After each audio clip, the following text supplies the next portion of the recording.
So my dear friends, gusto mo ba ng scrambler pero hindi ka marunong mag-declutch? Or gusto mo ng scrambler pero hindi mo pa afford ang Yamaha XSR 155? Huwag mag-alala, may sagot si Yamaha dyan. Let's go!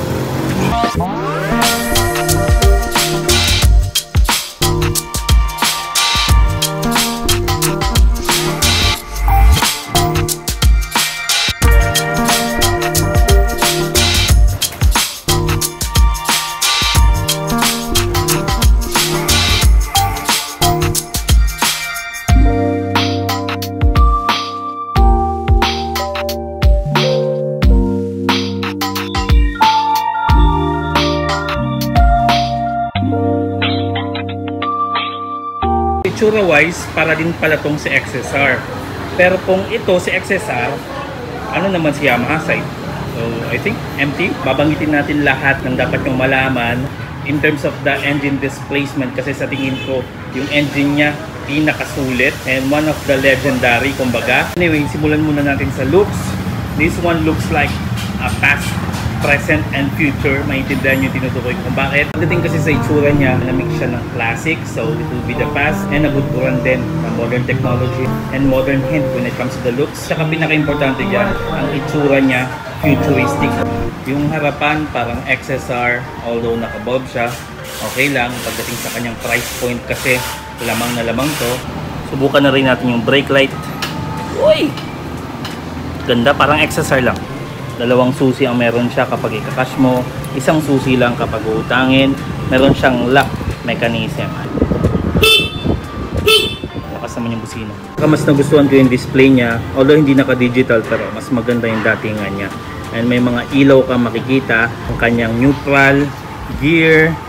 Pagdating naman sa kanyang fuel gauge at saka sa kanyang speedometer, naka-clock po tayo. Auto din, kitang-kita. Warning lights, kitang-kita din. Isa sa nagustuhan ko sa kanya, meron siyang pass switch, meron din siyang hazard light. Alam nyo my dear friends, nagustuhan ko talaga itong motorsiklo na to dahil sa kanyang rugged looks. Hindi nga lang tayo nangangarap ng bagong big bike. Sa tingin ko dito talaga tayo mapupunta or otherwise sa Yamaha Fascio kasi with its classic look. At saka isang kulay lang yung binigay nila sa Pilipinas. This is the matte brown. Ang ganda naman ng kanyang itsura. Hindi naman masasabing basta-bastahin. But this is not manufactured in Japan. So mas mura mo siyang mabibili dito sa Pilipinas unlike its direct competitor.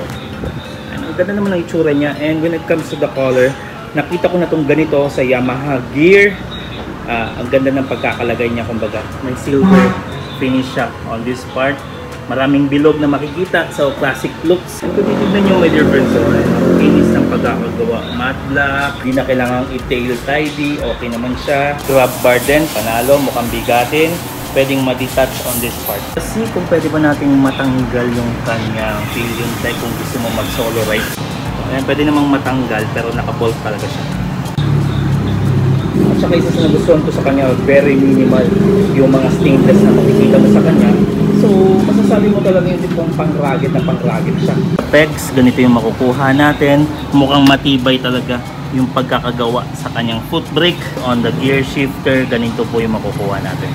By the way, meron siyang center stand, either pang pabigat sa motor mo or mas maigi kasi magaan itong motorsiklo na to para well protected siya kapag ikatayo. The looks of the swing arm, rigid naman siya tignan, not that much on the design, pero masasabi mo talaga matibay siya at madadala mo. Okay.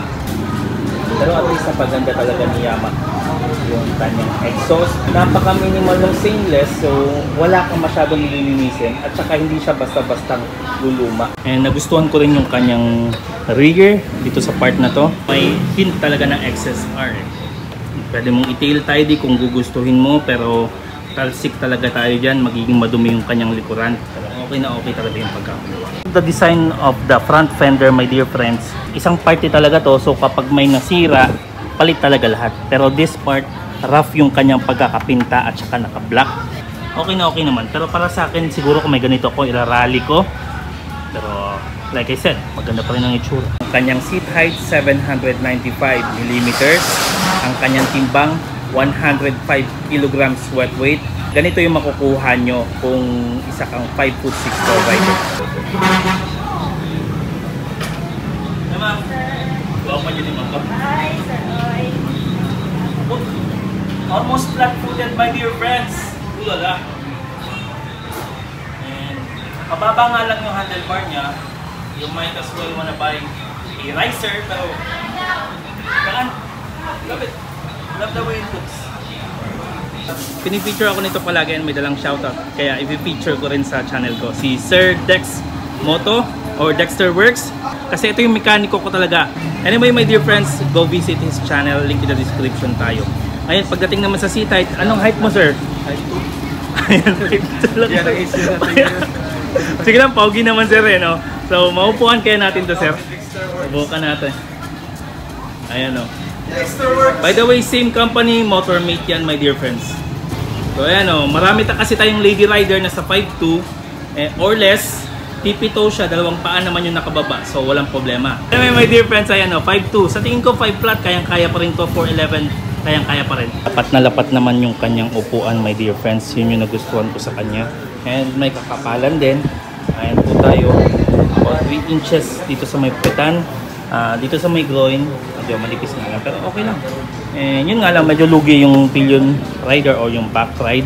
Sa tingin ko, di talaga practical lagyan to ng back ride eh. So, ang gagawin na lang natin kung sakasakaling may ano tayo, pang long ride talaga siya.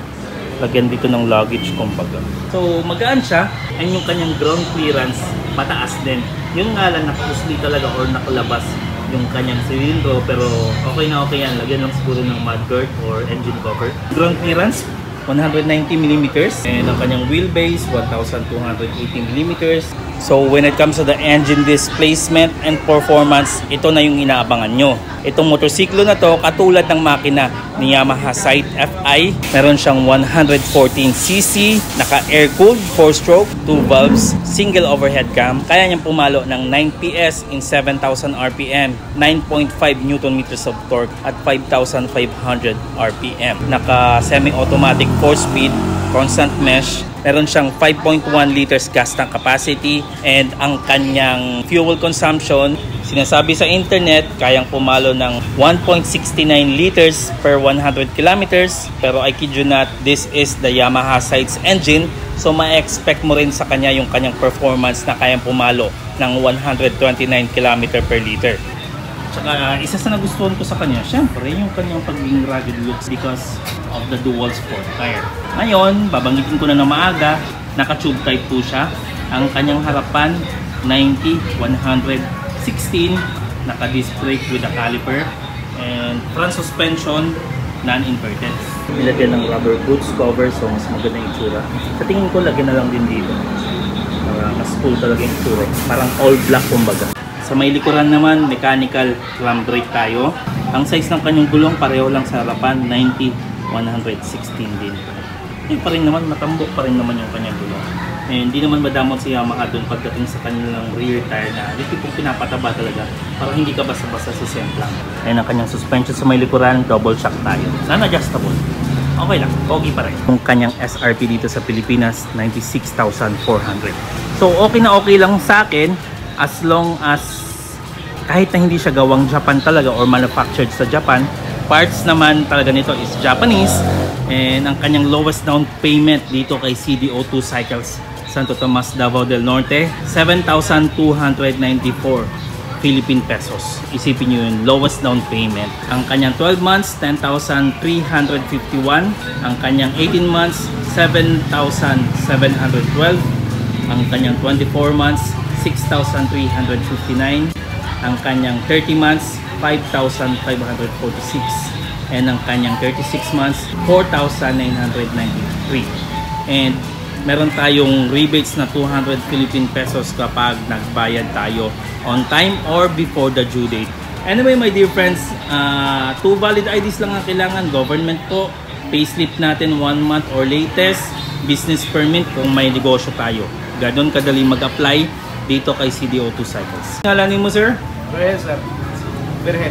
Ayan, massive shoutout kay Sir Berhel. Link in the description tayo sa kanyang number. Kontakin ka na lang, no?